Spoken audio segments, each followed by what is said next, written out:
Welcome back to Studio 4, everyone. Summer is here, and we could definitely feel it. It is so hot outside.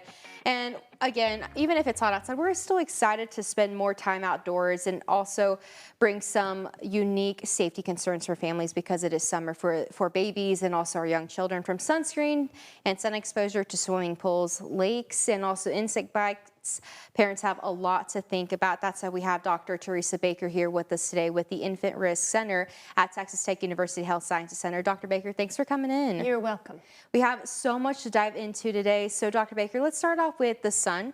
It definitely keeps us warm, but babies have such delicate skin. What should parents know about protecting infants during the summer sun? So we don't even recommend sunblock before 6 months of age because they shouldn't be in the sun. Their skin is just too sensitive, as you say. There's good studies now that if we can keep them from getting burned before the age of 2, we decrease their risk of skin cancer significantly. So you really have to be careful in those early years. And if they're going to be out in the sun, you know, big hats, long sleeves, cover them to make sure that they're not getting burned.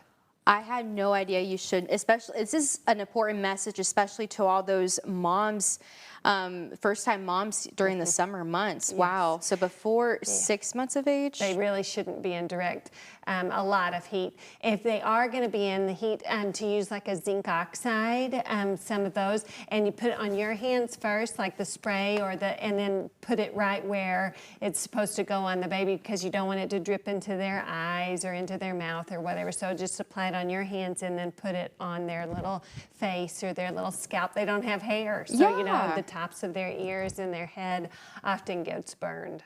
Okay, and how can we prevent our babies from overheating, you know, getting too hot? Yeah, we have to think about it, especially on these really hot days. And oftentimes you'll see them in strollers and people will put things over them to try to keep the heat out, but you're also keeping the heat in. So to remember not to allow some venting and to really be thoughtful. If the baby is either being really cranky or really sleepy, that's the baby's way of telling you they're uncomfortable, and get them out of the heat and into a cooler place.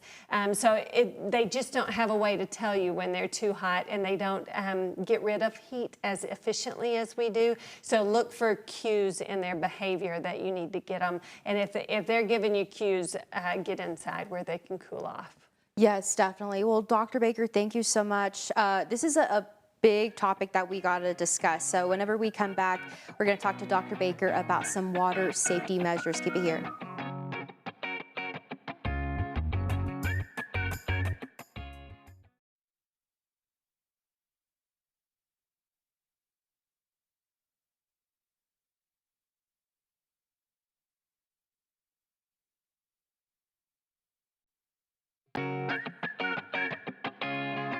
Well, we still have Dr. Baker here with us today. So when it comes to summertime, there's going to be a lot of kids at splash pads and in the pools. What is your biggest water safety message that you have? The most important thing is you have to have some adult assigned to watch the child that doesn't know how to swim. And most drownings happen in just an inch or two of water.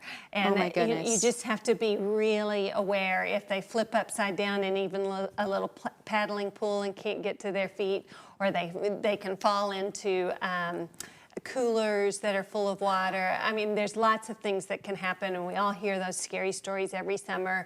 So just be thoughtful that somebody that has to be attentive, and almost like a tag team, like now you're watching the baby and I'm going to go inside and go to the bathroom or whatever. Somebody has to be watching at all times. And if there's a pool, to really think about a cover that's locked, or a gate that they can't get through because they're sneaky, and you lose sight of them for a minute, and there's heartache. Yes, definitely. And also, whenever you're outside, there's a lot of bugs, and bug bites can be a concern.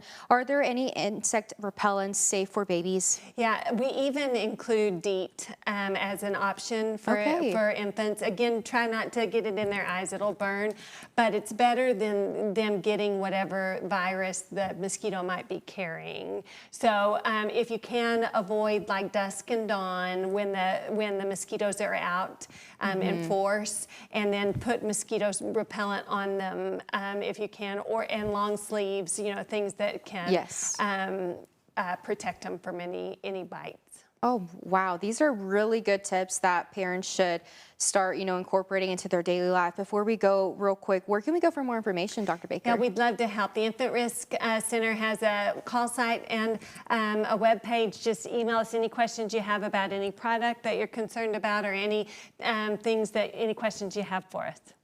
Well, Dr. Baker, thank you so much for coming on to Studio 4 and giving us these tips for when it comes to the summer months. I greatly appreciate it. You're welcome.